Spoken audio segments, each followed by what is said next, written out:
السلام علیکم ورحمۃ اللہ وبرکاتہ۔ اعوذ باللہ من الشیطان الرجیم، بسم اللہ الرحمن الرحیم۔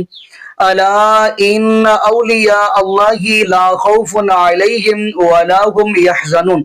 جی ناظرین، آج کی جو گفتگو ہے، آج کی جو ویڈیو، یہ بڑی اہم ہے۔ وہ اس لیے اہم ہے، میں یہ بتاتا چلوں، آپ کو پتہ ہے بریلوی مکتب فکر کے اندر قصے کہانیاں اسٹوریاں ہوتی ہیں، لیکن حیرانگی والی بات یہ ہے کہ اگر میں یہ بات کہہ دوں، چاہے اس کو فن سمجھ لیں تو چاہے اس پنجابی میں کہتے ہیں چیزا سمجھ لیں، یعنی کہ کل جو چاند نظر نہیں آیا، وہ کیوں نظر نہیں آیا؟ کیونکہ آپ کو اس بات کا علم ہی نہیں ہے کہ چاند جو ہے نا، چندہ ماموں وہ شیخ عبد القادر جیلانی رحمۃ اللہ علیہ کو ملنے گئے ہوئے تھے، اس لیے کل چاند نظر نہیں آیا، تو آج نظر پھر آ جائے گا۔ اسی والا سے ناظرین، یہی گفتگو میں آپ کو سنوانے جا رہا ہوں بریلوی مکتب فکر کے مولانا صاحب سے۔ تو آئیے ناظرین، مل کے ہم ویڈیو دیکھتے ہیں، تو پھر انشاءاللہ ناظرین ساتھ بلکہ یہ گفتگو سن کے انجوائے بھی کرتے ہیں۔ تو آئیے ناظرین ویڈیو دیکھتے ہیں، پھر انشاءاللہ ناظرین آگے ہم بھی بات کریں گے۔ آئیے ناظرین مل کے ویڈیو دیکھتے ہیں۔ پاک فرماتے ہیں وما منہا شعور او دہور، فرماتے ہیں وما منہا شعور او دہور، کہ کوئی مہینہ اس وقت تک آتا نہیں، کوئی سال اس وقت تک آتا نہیں جب تک وہ پہلے مجھ سے اجازت نہیں لے لیتا۔ فرماتے ہیں ہر سال، نیا سال آنے سے پہلے، نیو ایئر آنے سے پہلے، یہ جنوری والا نہیں، محرم والا، جنوری والا نہیں، محرم والا، آنے سے پہلے وہ میرے پاس آتا ہے، غوث پاک کہتے ہیں میرے پاس آتا ہے، اور سال بھر میں کیا ہوگا وہ مجھے رپورٹ دیتا ہے۔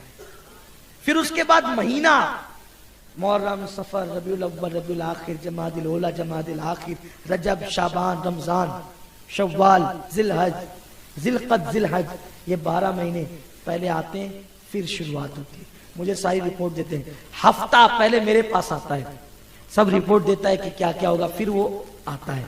دن نکلنے سے پہلے میرے پاس آتا ہے، اجازت لیتا ہے، سب رپورٹ دیتا ہے۔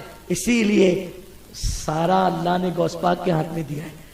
اعلیٰ حضرت کیا مزے میں فرماتے ہیں، حکم نافذ ہے تیرا، خامہ تیرا، سیف تیری، حکم نافذ ہے تیرا، خامہ تیرا، سیف تیری، دم میں جو چاہے کرے، دور ہے شاہ تیرا۔ آپ جو چاہے کرے، اللہ نے آپ کو اپنا محبوب بنایا۔ یہاں مجھے ایک بات یاد آ گئی، جو بات میں عرض کر رہا تھا اس کو آگے بڑھانے سے پہلے ایک بات مجھے یہاں پر یاد آئی، میں اسی بات پہ اپنی گفتگو ختم کرنا چاہتا تھا، لیکن اگر اجازت دے تو عرض کروں آپ کو۔ حضرت شیخ علی ابن ہیتی فرماتے ہیں کہ میں 29 رمضان کو آپ کی بارگاہ میں گیا تو میں نے دیکھا کہ ایک خوبصورت جوان بڑا سجا دھجا تھا اور بڑا خوش تھا، تو وہ جو ہے وہ نکل کر کے جا رہا تھا۔ میں نے کہا حضرت کتنا خوبصورت ہے، کتنا سج دھج کے ہے اور کتنا خوش ہے، کون تھا یہ؟ غوث پاک مسکرا کے کہتے ہیں وہ عید کا چاند تھا، وہ کوئی انسان نہیں تھا، وہ کون تھا؟ عید کا، وہ عید کا چاند تھا، اور مجھ سے اجازت لینے آیا تھا، حضرت 29 کو نکلنا ہے کہ 30 کو نکلنا ہے؟ اگر آپ کہیں گے تو ہم 29 کو آ جائیں گے، اور آپ کہیں گے تو ہم 30 کو آئیں گے۔ اللہ نے آپ کی اجازت پر موقوف رکھا ہے کہ جو میرا عبد القادر کہے تو نے وہی کرنا ہے۔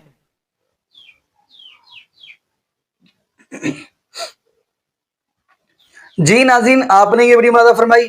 ناظرین اب خود حساب لگائے، یہ ہے بریلوی مکتب فکر، جن کے ہاں اللہ میری توبہ، استغفراللہ، قصے، کہانیاں، سٹوریاں، یہ سارا کچھ ہی اللہ میری توبہ شاید دین سمجھ جاتے ہیں۔ ناظرین میں ایک طالب علم ہونے کے ناطے یہ بات کہہ دوں، شیخ عبد القادر جیلانی رحمۃ اللہ کے ولی ہیں، میں اس کا انکار نہیں کرتا۔ کیوں؟ کیونکہ ان کی کتاب گنیے تو طالب علم اٹھا کر دیکھیں، ان کی نماز کا طریقہ دیکھیں تو آپ کو ان کی نماز کا طریقہ محبوب علیہ السلام کے طریقہ کے مطابق ملے گا، یعنی رفع الیدین کے طریقہ کے مطابق، یعنی رفع الیدین انہوں نے بھی کیا ہے، آمین بھی انہوں نے اونچی کہی ہے۔ اب اگلا سوال ایک اور آ گیا، اگر آپ ان کے ہی مفتی سمر عباس ستاری دیکھتے ہیں، ان کا کہنا ہے جی شیخ عبد القادر جیلانی رحمۃ اللہ رفع الیدین کرتے تھے، کیوں؟ وہ مقلد تھے احمد بن حنبل رحمۃ اللہ جو وقت کے امام ہیں، امام احمد بن حنبل رحمۃ اللہ کے وہ مقلد تھے، اس لیے وہ رفع الدین کرتے تھے، یہ کہنا ہے مفتی سمر عباس اطاری کا۔ میرا اگلا سوال یہ ہے کہ مفتی سمر عباس اطاری سے تو پھر وقت کے امام احمد بن حنبل رحمۃ اللہ علیہ وہ کس کے مقلد تھے؟ اب اگلی بات ہم کرتے چلے۔ ناظرین دیکھیں، ولیوں کا کوئی بھی انکار نہیں کرتا، ولیوں کو ولی ہم مانتے ہیں، لیکن یہ نہیں کہ آپ اللہ کے ولیوں کا مقام کہاں سے کہاں تک پہنچا دے، اللہ میری توبہ استغفر اللہ کہ رب العالمین تک ان کا مقام پہنچا دے۔